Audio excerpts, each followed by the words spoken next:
Olá pessoal, aqui quem fala é o professor Laércio. Vamos para mais um vídeo do canal Física com Laércio. E o tema de hoje é Leis de Kepler, pessoal. Leis de Kepler está dentro da parte de gravitação universal.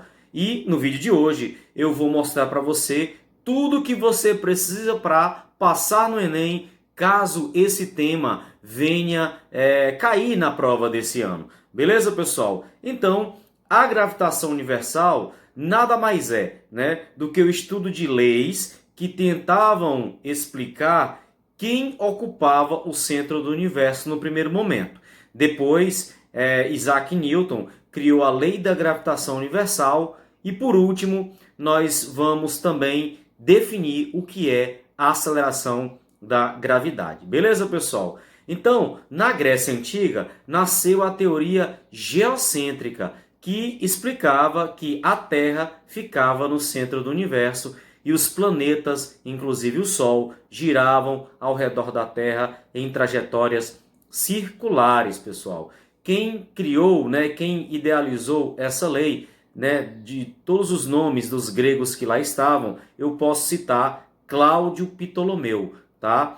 E logo depois do período histórico que a gente chama de Renascimento, veio a teoria heliocêntrica. A teoria heliocêntrica já acreditava que o Sol ocupava o centro do universo. Foi primeiramente idealizada por Nicolau Copérnico, depois por Galileu Galilei. Inclusive, pessoal, o Galileu Galilei escreveu um livro, afirmando a tese do heliocentrismo.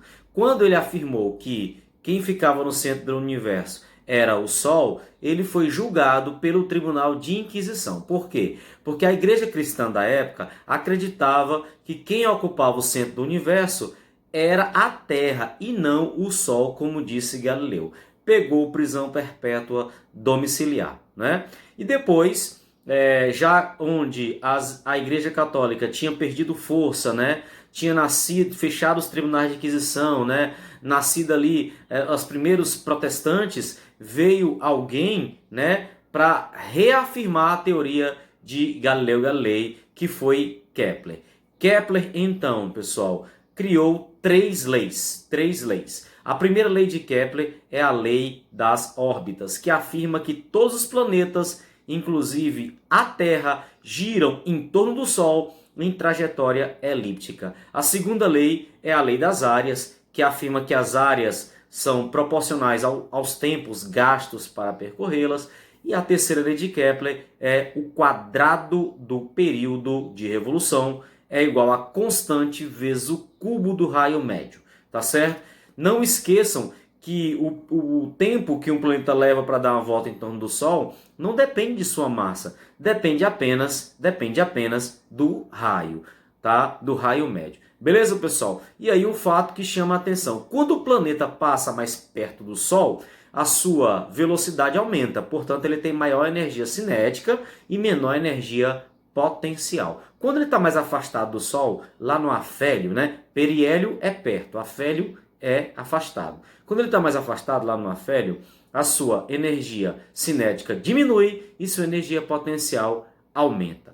Então, o que diz a lei da gravitação universal, pessoal? Matéria atrai matéria, tá certo? Diretamente proporcional ao produto das massas e inversamente proporcional ao quadrado da distância. Beleza, pessoal? E a aceleração da gravidade, é importante você perceber que ela varia de acordo com certos locais da Terra, Então ela varia com a latitude e varia com a altitude, tá certo? Quanto mais alto, mais distante a pessoa estiver do nível do mar, menor será o valor da aceleração G da gravidade. E com o aumento da latitude, aumenta o valor da aceleração da gravidade. Hoje, ela tem em média 9,8 metros por segundo ao quadrado, que a gente acaba arredondando, viu, pessoal, para 10 metros por segundo ao quadrado. Então, como é que caiu, uma questão de gravitação universal, mais especificamente das leis de Kepler, na prova do Enem? Acompanha comigo essa questão. E eu já te convido, tá? Para que você que não se inscreveu ainda, se inscreva no nosso canal e curta o nosso vídeo, tá certo, gente? para que a gente possa continuar levando a física de maneira gratuita às pessoas aqui pelo YouTube. Beleza, pessoal? Vamos para a questão. Enem 2009. Na linha de uma tradição antiga, o astrônomo grego Ptolomeu afirmou a tese do geocentrismo, segundo o qual a Terra seria o centro do universo, sendo que o Sol, a Lua e os planetas girariam ao seu redor em órbitas circulares. A teoria de Ptolomeu resolvia de modo razoável os problemas astronômicos de sua época. Vários séculos mais tarde, o clérigo e astrônomo polonês Nicolau Copérnico, ao encontrar inexatidões na teoria de Ptolomeu, formulou a teoria do heliocentrismo, segundo o qual o Sol deveria ser considerado o centro do universo, com a Terra, a Lua e os planetas girando circularmente em torno dele. Por fim, o astrônomo matemático alemão Kepler, depois de estudar o planeta Marte por cerca de 30 anos, verificou que sua órbita era elíptica, pessoal. Esse resultado generalizou-se para os demais planetas. A respeito dos estudiosos citados no texto, é correto afirmar que... Vamos para a letra A. Ptolomeu apresentou as ideias mais valiosas por serem mais antigas e tradicionais.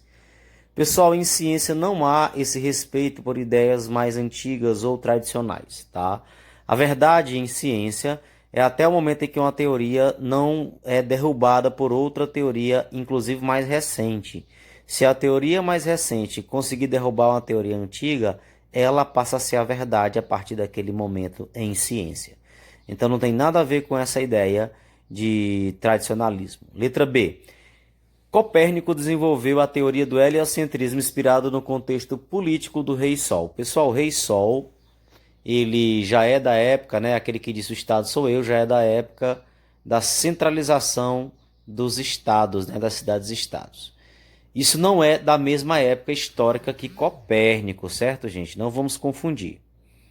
Letra C. Copérnico viveu em uma época em que a pesquisa científica era livre e amplamente incentivada pelas autoridades. Não era assim, tá, gente? A igreja cristã da época considerava, inclusive, herege aquele que pensava, né, e que tinha ideias diferentes das que a igreja colocava, tá? Então não era amplamente divulgada pelas autoridades. Letra D. Kepler estudou o planeta Marte para atender às necessidades de expansão econômica e científica da Alemanha. Pessoal, não havia Alemanha, tá? Não havia Itália, havia cidades italianas, tá? Existiam regiões que depois foram se unificando e compondo a Alemanha. Mais uma vez, tá? Kepler não viveu na época em que a Alemanha era país, que a Alemanha passou a ser país.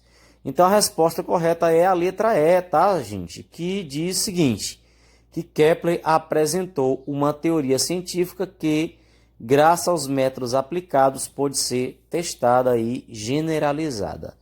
Então, pessoal, aí Kepler estava usando um método indutivo, tá? Que generaliza do menor para o maior. Letra E.